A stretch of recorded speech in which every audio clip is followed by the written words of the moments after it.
सा भी न रहूं, लोग जाने ये आदमी बिल्कुल तो गृहस्थ नहीं है, एक अजीब का आदमी है जो कहीं जा रहा है, कुछ इसके दिमाग में है जो भगवत खोज कर रहा हो या सत्य का खोज रहा हो। ऐसा सन्यासी पूजनीय होते थे। वो वास्तव में वो जिज्ञासु है। जैसे भगवान ने कहा आर्थ अर्थार्थी, जिज्ञासु और ज्ञानी, तो जो जिज्ञासु है वो वास्तव में सन्यासी है। तो वो जिज्ञासु को मैंने जो कहा कि आप जिज्ञासु को भगवान मिलता है, लेकिन जिज्ञासु ऐसा होना चाहिए सन्यास, जिसने दुनिया का स्वसंकेत संसार का नयास, संसार के किसी भी व्यक्ति वस्तु स्थान देवी देवता किसी का भरोसा न करना, आशा न करना कि ये हमको भवसागर से पार करेंगे।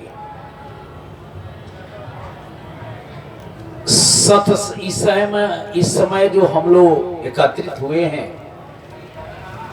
सत्य को जानने के लिए, तो सन्यासी जब इस तरह का होता है वह वास्तव में सत्यग्राही बनता है। ठीक से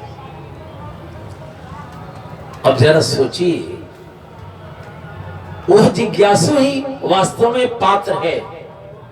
और यहां ऐसे लोग नहीं आए हुए हैं जो सन्यासी के रूप में हैं, जिनकी जिज्ञासा ऐसी हो, जिसने घर परिवार को त्याग दिया हो, अपने वर्ण का भी त्याग कर दिया हो, आश्रम का भी त्याग कर दिया हो। जैसे 4 आश्रम है, हालांकि ये जो आश्रम है गृहस्थ आश्रम, ये आश्रम नहीं है, ये आश्रम इसका नाम नहीं है। जहां उत्थान कर्म न हो वो आश्रम।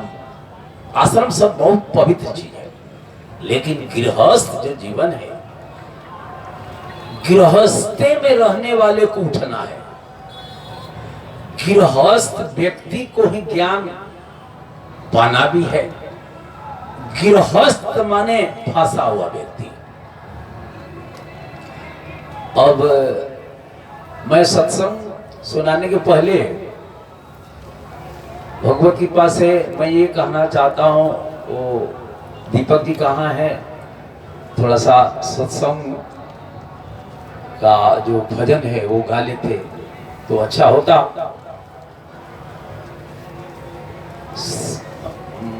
ये भजन है सत्संग में आना मेरा भाई रे, प्रभु दर्शन मिलेगा। तो बीच बीच में मैंने उनको कहा कि आप समय समय पर हम कुछ आपको कहेंगे, वो भजन गाइएगा, थोड़ा सा मेरे को विराम मिलेगा। इसलिए कि मैं स्वास्थ्य से थोड़ा सा, जब से मैं आया हूँ भगवत कृपा है, ये मशीन, ये वास्तव में मशीन थोड़ा सा रहा है डाउन के पोजीशन पर, इसलिए पीछे भी थोड़ा सा गैपिंग करके भजन गवा देने की बात हमने कहा। लेकिन अभी कहाँ है कहाँ नहीं है, अच्छा चलने दीजिए।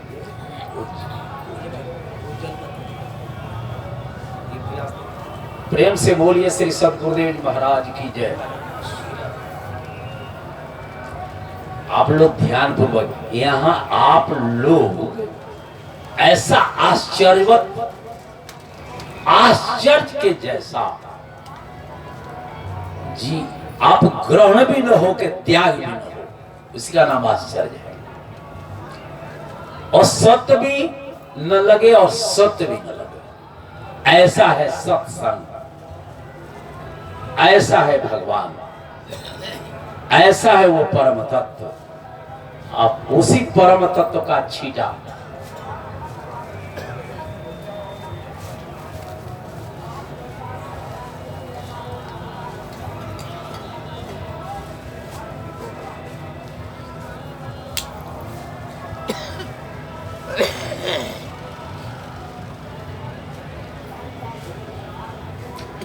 देखिए 14 दिन से 14 दिन में 2 सत्संग कार्यक्रम समाप्त हो चुका है। 31 सरकार में हम लोग प्रवेश कर रहे हैं। जो प्रथम दिन है, ये 7 दिन चलता रहेगा। और इसमें आप ध्यान पूर्वक बैठेंगे।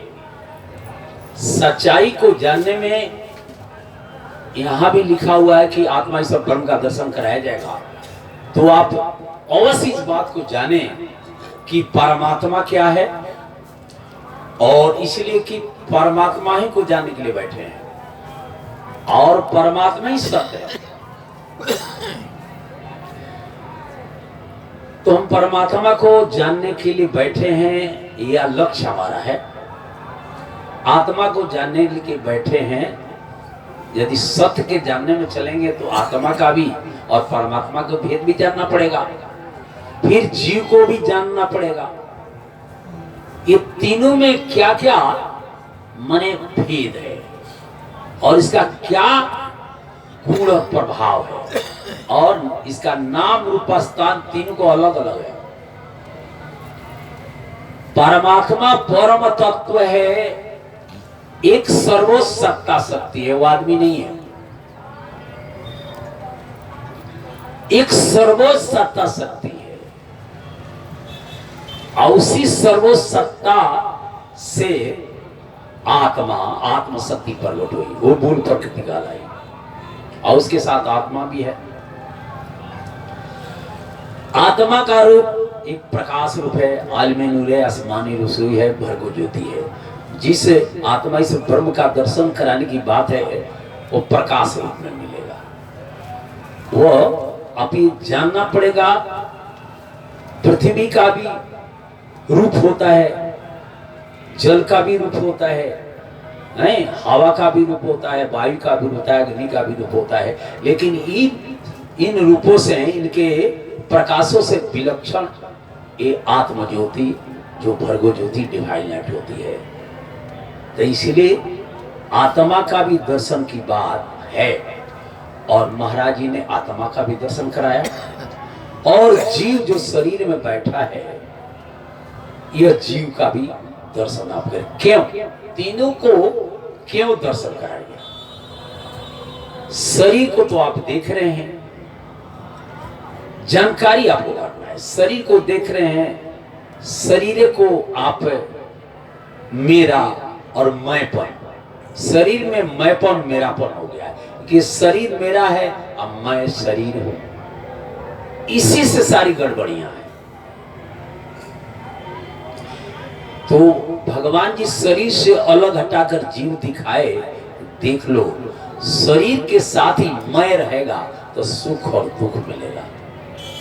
शरीर के साथ सुख और दुख होना ही है, और स्थूल शरीर के साथ। उसके बाद सूक्ष्म शरीर जीव है, वो सूक्ष्म शरीर के स्तर में जीव मैं जाएगा तो वहां आनंद मिलेगा। मैं कहां से आया है? शरीर स्तर में दुख और सुख परिवार में भोग रहा है। शरीर के लिए, शरीर से अलग हटकर जीव तक जाने में उसको आनंद आता है। जीव के दर्शन करने में, दर्शन करने की बात है, गीता में लिखा हुआ है। और आत्मा स्तर में उसे शांति मिलती है, चिदानंद मिलता है। माने आनंद से ऊपर थोड़ा चिदानंद मिलता है। और परम शांति, परम आनंद, परम सुख परमात्मा के स्तर में मैं चला जाता है। भगवतमय होने वाला व्यक्ति ही परम शांति को प्राप्त होता है। वो मुक्त जीवन जीता है, और मुक्त व्यक्ति है, और वह मृत्युमा अमृतम गंगा, मृत्यु से अमरता की ओर चल रहा है। आप यहाँ केवल जानकारी करने के लिए आए। जिसको जानना है पहले उसका ठीक ठीक उसको नाम रूप स्थान का पता हो जाना चाहिए। इस समय वर्तमान में जीव ईश्वर और परमेश्वर का इतना माने गलत फहमी समाज में फैल चुका है कि तीन को अलग अलग न जानने से इतने पंडाल बने हुए हैं। यदि तीनों एक समझ में आ जाता, सब लोग आपस में एक हो जाते, एक सूत्र में बंधकर धर्म प्रचार करते हैं। किसी को धर्म माली, ये मेला है प्रयागराज, धर्म के मेला है, लेकिन धर्म का मेला में धर्म की जानकारी करनी चाहिए। धर्म है भगवान को जानना, लेकिन भगवान को जानने के लिए हम लोग नहीं आए हैं। हाँ, थोड़ा थोड़ा साधना करके ईश्वर को जानने के लिए आए हैं। कुछ लोग कर्मकांडी हैं जो अपने शरीर को गंगा जल में स्नान कराएंगे, शरीर पवित्र करेंगे, दान पुण्य करेंगे, कुछ जो भी जग वगैरह कर सकते हैं वो करेंगे और फिर वापस चले जाते हैं। उनको पता नहीं है कि हमारा उत्थान कर्म क्या है और मेरा मंजिल क्या है। वो जीवन का यही लक्ष्य समझे कि मेला में स्नान करने ला यही धर्म है, तो धर्म की भी जानकारी यहीं से मिलेगी, सत्संग की जानकारी भी यहीं मिलेगी, जीव और परमेश्वर का भेद यहीं मिलेगा। यदि किसी के पास है, यदि कहता है तो गलत है। इस संस्था को छोड़कर किसी के पास है जानकारी, तीनों को अलग अलग नहीं है, इसीलिए सब अलग अलग अपना डफली बजा रहे हैं। यह है भिन्नता होनी चाहिए। जीव ईश्वर परमेश्वर की भिन्नता तो है ही, और इसके अलग अलग जानकार होना चाहिए। इसका पूर्ण जानकार तो अवतारी पुरुष होता है, लेकिन जो जीव को जानने वाला है उसमें गलती ये है, वो जीव ही को ईश्वर समझ रहा है, और परमेश्वर पूछा जाए तो वो ईश्वर को ही परमेश्वर समझ रहा है और बता रहा है। और वह यही तीनों को एक बता करके गुरु भी बन जा रहा है। और सबसे बड़ी गलती है कि वो अपने में फंसा रहा है कि दूसरा गुरु मत करो, जबकि गुरु परंपरा, गुरु जो भी आप जानकारी करेंगे वहां कोई किसी से जानकारी करेंगे वो तो एकमात्र गुरु ही है। माता गुरु है, पिता गुरु है, आचार्य गुरु है। माने आप विद्यालय में जाएंगे तो वहां भी हर विषय का अलग अलग गुरु है, शिक्षक है,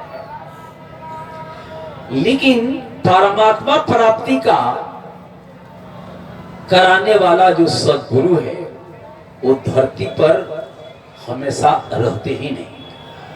कण कण में, घट घट में, सबके शरीर में न ही रहते हैं, बल्कि ब्रह्मांड में ही नहीं रहते।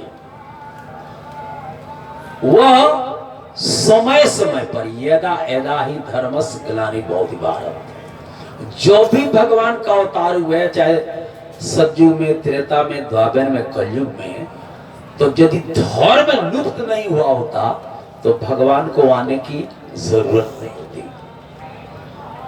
और धर्म नाना रूपों में अपने अपने अनुसार परिभाषा देकर लोगों को अपने में फंसा रहे हैं। धर्म का अंतिम में परिणाम है कि मोक्ष मिले, लेकिन ये मोक्ष दे भी नहीं रहे। और धर्म कुछ भी बता देना उसी को धर्म समझते हैं। बढ़िया शुभ कर्म करो यही धर्म है, दान पुण्य करो यही धर्म है, तीर्थ पर जाओ, गंगा जमुना में स्नान करो, सरस्वती भाषा नहीं, यही धर्म है। और योगी लोग ध्यान करना ही को स्नान कहते हैं।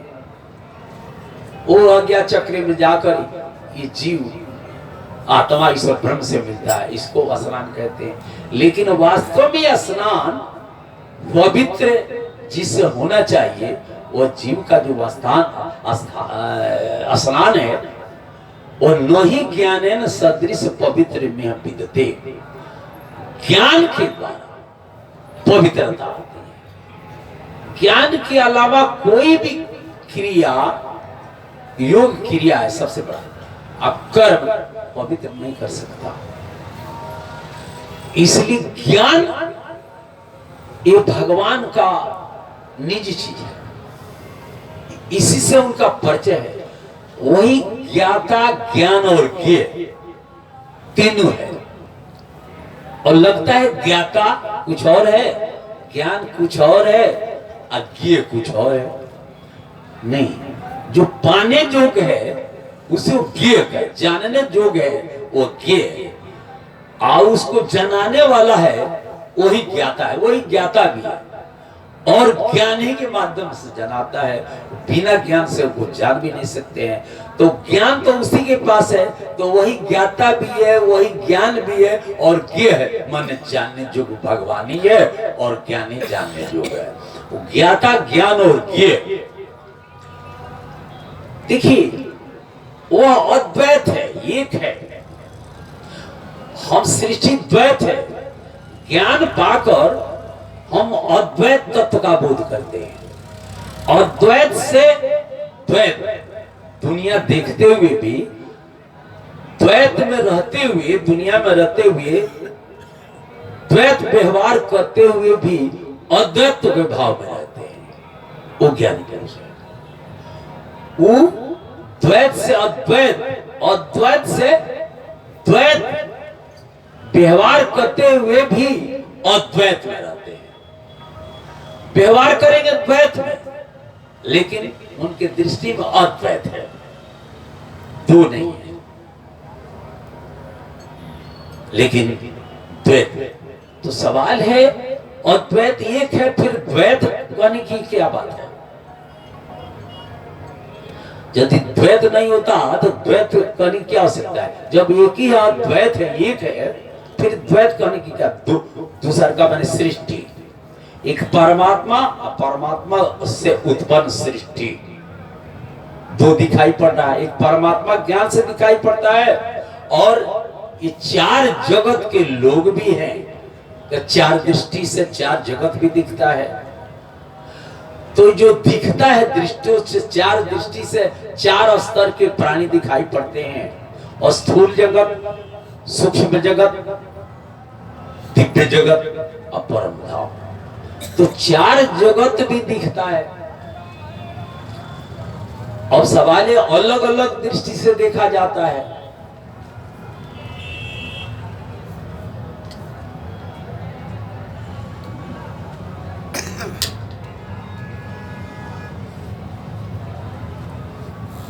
प्रेम से बोलिए श्री सद्गुरुदेव महाराज की जय, प्रभु श्री सदानंद मनमोहन भगवान की जय।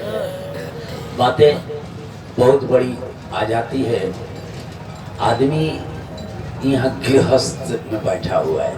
हम सोचे थे कि गृहस्थ से हम शुरू करें, लेकिन अब थोड़ा सा हुआ कि जिसको जानना है उसको भी बता दिया जाए। आखिर गृहस्थी के लिए बताना है, जो फंसा हुआ है, जो भी व्यक्ति फंसा है, बंधन से मुक्त नहीं हो गृहस्थ है।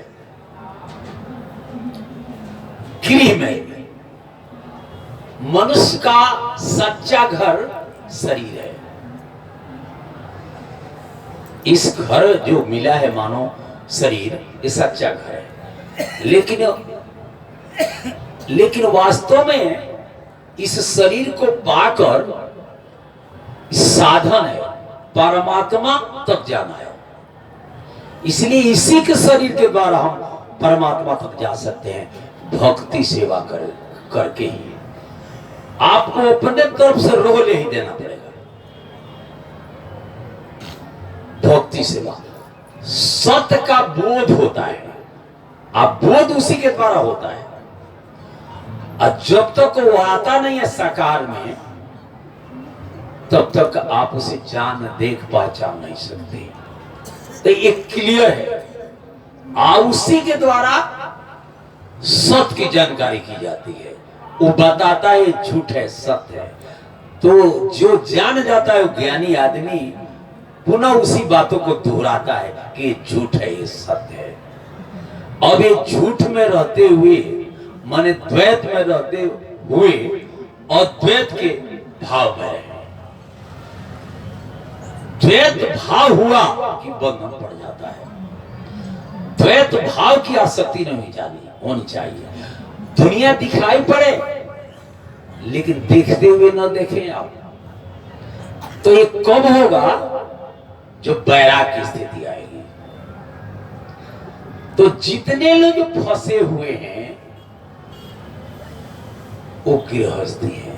केवल घर परिवार छोड़कर अकेला शरीर को रख लेने से क्या मतलब नहीं है कि हम गृहस्थ नहीं है। गृहस्थ माने क्या? जो मैं मेरा में जीता हो, परिवार हो। लेकिन आप जो हैं, आपका ये शरीर के अंदर जो मैं बैठा है, ये मैं का भी इंद्रियां परिवार है। जब ये इंद्रियां भी आपको विषय की ओर है, विषयाशक्ति में है, तो आप गृहस्थी हैं। केवल स्थूल परिवार, ये आंख से दिखने वाला जो परिवार को ही परिवार न समझे, इंद्रियां भी वास्तव में परिवार है। यह आपको भगवत में न इंद्रियां होगी तब तक आप गृहस्थ हैं, गिरी फंसे हैं। इस शरीर रूपी गृह में इंद्रियां जो परिवार है, इस गृह में रहते हुए जो आप इंद्रियों से युक्त होकर इंद्रियां जिधर ले जाती है उधर जा रहे हैं, इसका अगुआ मन है। देखिए, भगवान आता है गृहस्थी को उठाने के लिए।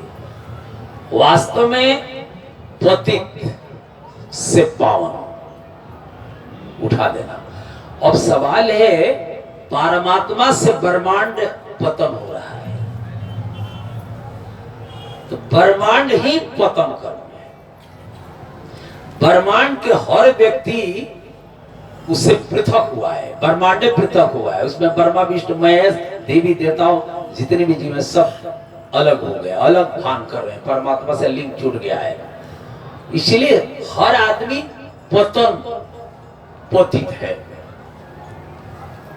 लेकिन पतित भी हम नहीं कहेंगे, थोड़ा सा सोच लिए कि भगवान ने ये मानव तन पहले दिया, ये अवसर दिया है। ये इसको हम पतित भी कहने के लिए अच्छा नहीं लग रहा है। ये दुनिया ने बनाया तो दुनिया को देखने के लिए मानव शरीर सबसे महत्वकर है, अनमोल है। ये मानव जीवन इतना अनमोल है कि इसी के द्वारा आप मुक्त जीवन प्राप्त करके सृष्टि का सारा खेल देखेंगे और भोगेंगे। तो ये अवसर दिया है ना सृष्टि देखने का, तो पतन तो नहीं है। सृष्टि वास्तव में परमात्मा से एक भ्रमवश वर्तित हो रहा है। सृष्टि झूठो सत्य जाए बिर जाने, ये वास्तव में झूठा है लेकिन सत्य प्रतीत होता है, इसलिए माया का आवरण है। भगवान ने आपकी आंखों पर ऐसा जादू लगा दिया है कि हम संसार देखते वो नहीं दिखाई पड़ता है। और इसीलिए सातवां आसमान में खुदा को कहा गया कि सातवां आसमान में है। फिर भी उसी कुरान शरीफ में लिखा है कि जीव का सबसे मैं करीब तर, सबसे कोई करीब है तो करीब से भी करीब तर। अब इतना नजदीक जो सातवां आसमान में है, फिर कहा जाता करीब है। तो इसमें भगवान भी ने स्पष्ट लिखे हैं उनके, आप सत्संग और किसे कहते हैं सत्संग और संत, तो उसमें लिखा हुआ है जीव और परमात्मा का जो दूरी है कोई किलोमीटर की दूरी नहीं है, ये ममता और मोह की दूरी है। भगवान के अलावा आप सृष्टि के किसी भी के प्रति आप मोहित है, मोह है, ममता है जो मेरा है, ममता ये मेरा, और उसी में मोहित हो रहा है मन, उसी में खिंचा रहा है। यही मोह दूरी है। यदि मोह हटा दिया जाए तो सामने परमात्मा है। और मोह के कारण इस सातवां आसमान में खुदा है। मैंने मोह को हटाना, मोह इतना प्रबल है, इसी को हटाने के लिए और बताने के लिए भगवान को आना पड़ता है। एक बात और आया है, ये माया से निकल जाना आसान नहीं है, लेकिन आपको कुछ करनी पड़ेगी।